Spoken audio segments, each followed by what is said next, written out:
J'ai dit que c'était quelque chose que nous n'avions jamais vu avec aucun autre président, et pour moi c'était assez choquant pour que je pense que cela ne tiendrait pas. Je pensais que ce serait une sorte d'exception. Mais regardez maintenant.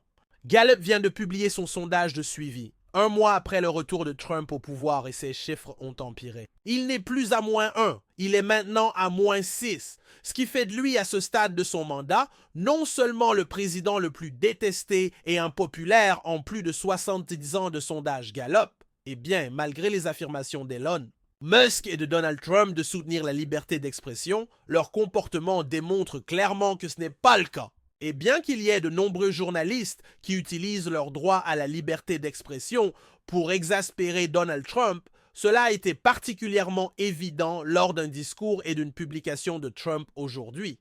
Qui est en tête de cette liste? Rachel Maddow. Ses récents reportages ont tellement irrité Trump qu'il a commencé à l'attaquer, comme je l'ai mentionné.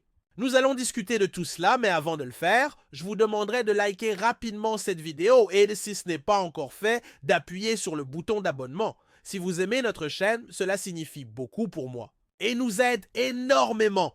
Naturellement, nous devons d'abord examiner ce que rapporte Rachel Maddow pour provoquer une telle colère chez Donald Trump avant de regarder cette vidéo où il perd son sang-froid. Maintenant, analysons cela directement. Les données sont là. Aujourd'hui marque officiellement un mois depuis le début de ce nouveau mandat présidentiel, et ce que disent les chiffres, en résumé, c'est que le pays ne supporte pas cet homme. Je ne devrais pas dire déteste, ce n'est pas le bon mot. Ce n'est pas un mot gentil. Peut-être ne peut pas le supporter, ou peut-être que je ne devrais pas du tout le qualifier. Je vais simplement vous montrer les chiffres. Je dois dire que nous aurions probablement dû voir cela venir. Je ne pensais pas forcément que cela irait aussi loin aussi vite. Mais dès le départ, Gallup a mené des sondages juste après l'investiture. Ils ont réalisé leur premier sondage sur l'opinion publique concernant Trump dans ce second mandat immédiatement après son entrée en fonction. Littéralement, ils ont lancé leur premier sondage dès le premier jour complet où Trump était en poste le lendemain de sa prestation de serment. C'est la définition même de la lune de miel. La période où un président bénéficie de son pic de popularité en fonction des attentes et des espoirs que les gens placent en lui. Mais dans ce premier sondage Gallup de ce mandat présidentiel, à la surprise générale, Trump était déjà en difficulté dès sa première semaine au pouvoir. Plus d'Américains désapprouvaient son action qu'ils ne l'approuvaient. Certes, seulement d'1 point, mais tout de même, c'est du jamais vu. C'est un phénomène rarissime dans l'histoire des sondages présidentiels. Gallup a même déclaré à l'époque qu'en plus de 70 ans de sondage présidentiel, Donald Trump était le seul président dont la cote de popularité était négative dès le début de son mandat. C'est-à-dire que plus de gens le désapprouvaient que ne l'approuvaient. Ainsi, lors de cette première semaine, selon Gallup, Trump était à 1 avec 47% d'opinions favorables et 48% de défavorables. Et comme je l'ai dit, c'était une situation inédite pour un président. Pour moi, c'était tellement choquant que je ne pensais pas que cela durerait. Je pensais que ce serait une anomalie. Mais maintenant, regardez cela. Gallup vient de publier son sondage de suivi, un mois après le retour de Trump au pouvoir, et ses chiffres ont encore empiré. Il n'est plus à 1, il est maintenant à 6. Cela fait de lui, à ce stade de son mandat, non seulement le président le plus détesté et impopulaire en plus de 70 ans de sondage Gallup, mais Gallup affirme aussi que cela le place 15 points en dessous de la moyenne des autres présidents au même stade de leur mandat sur les 72 dernières années. Un mois après le début d'un mandat présidentiel, la moyenne est 15 points plus élevée que là où Trump se trouve aujourd'hui.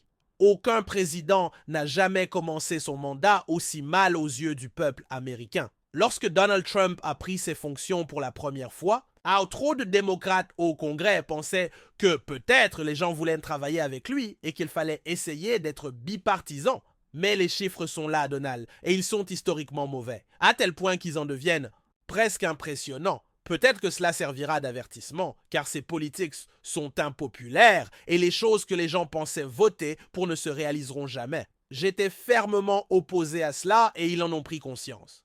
La grande majorité des républicains MAGA qui soutenaient Donald Trump en ont également pris conscience. Et Trump n'est pas ravi que Rachel Maddow mette cela en lumière. C'est pourquoi nous pouvons voir que cela commence vraiment à le contrarier. Comme en témoignent 2 extraits de son intervention à la CEPAC, où il a attaqué Rachel Maddow, d'abord bien sûr. Et il a menti à ce sujet. Le taux d'approbation dans le second cas, examinons les deux.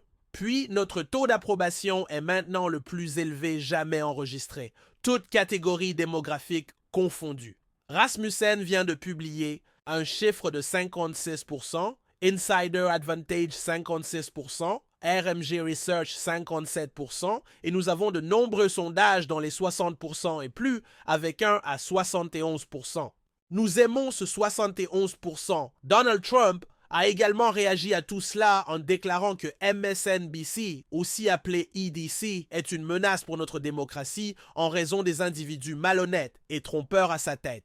Par conséquent, cela a été une journée comme une autre, malgré la haine dirigée contre Donald Trump. Cependant, il est manifestement conscient que les sondages sont en baisse, alors devons-nous être choqués? Ce qui est drôle dans tout cela, c'est que même si les gens reconnaissent qu'ils détestent Donald Trump, ils ont tendance à oublier qu'en quelque sorte, encore plus que Trump, Elon Musk est principalement responsable de la baisse des sondages et de la perception négative de l'administration Trump en Amérique. Elon Musk, son évident coprésident, le tire considérablement vers le bas, ce qui est hilarant. C'est pourquoi je dis depuis longtemps que nous devons nous concentrer sur Elon Musk et toutes ces discussions sur l'oligarchie qui se développe autour de Donald Trump et l'argent obscur qui ne finance plus réellement notre politique, mais qui en est devenu l'essence même. Nous devons attirer l'attention sur cela. Nous devons résister aux efforts d'Elon Musk pour éliminer le programme de repas scolaires et réduire le financement de la recherche sur le cancer. De plus, au lieu d'investir des milliards de dollars, il pourrait détourner encore plus de milliards de nos impôts pour ces entreprises. C'est le point essentiel et cela ne reflète pas bien sur l'administration Trump. En parlant d'Elon, Rachel Maddow a fait un travail remarquable, ce qui est évidemment la raison pour laquelle Donald Trump est en colère contre elle. Elle a couvert la situation d'Elon, si nous pouvons utiliser ce terme un peu plus en détail.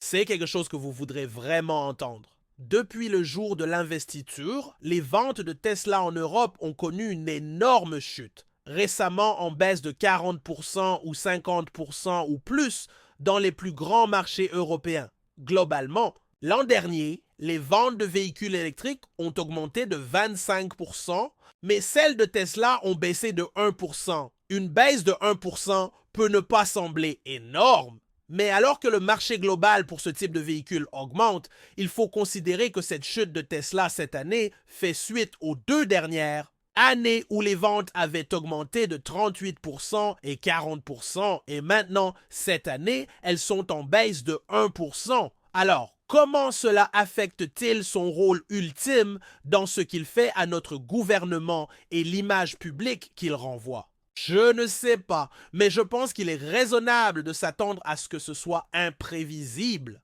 car il y a beaucoup de variables étranges en jeu ici. De toute évidence, c'est une croisade personnelle pour lui, visant à détruire autant que possible la République constitutionnelle, sans aucun égard pour la légitimité gouvernementale ou le respect des lois. La dynamique personnelle entre ce donateur de campagne et le président est également très inhabituelle, car le président semble avoir donné du pouvoir à cet homme sans lui attribuer un poste officiel. Ainsi, la relation entre eux est étrange, et Elon Musk n'a que cela comme base pour ce qu'il fait à notre gouvernement.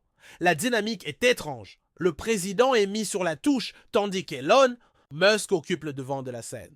Le président, en revanche, semble faible et presque insignifiant, tandis que son donateur de campagne le surclasse et lui vole la vedette, tant dans les interviews qu'au bureau ovale. Même pour le président le moins égocentrique, ce serait difficile à supporter. Il reste à voir comment cela se jouera avec celui-ci. Dans cette optique, voici une information de dernière minute étrange. Je ne sais pas trop quoi en penser, mais sachez que CNN a rapporté aujourd'hui que l'administration Trump a pris une décision inhabituelle concernant l'équipe privée de garde du corps d'Elon Musk. NBC n'a pas encore confirmé cette information, mais CNN rapporte, selon 3 sources des forces de l'ordre, que l'administration a officiellement député des membres de l'équipe de garde du corps privé d'Elon Musk au sein du US Marshal Service. Cela peut sembler une simple formalité.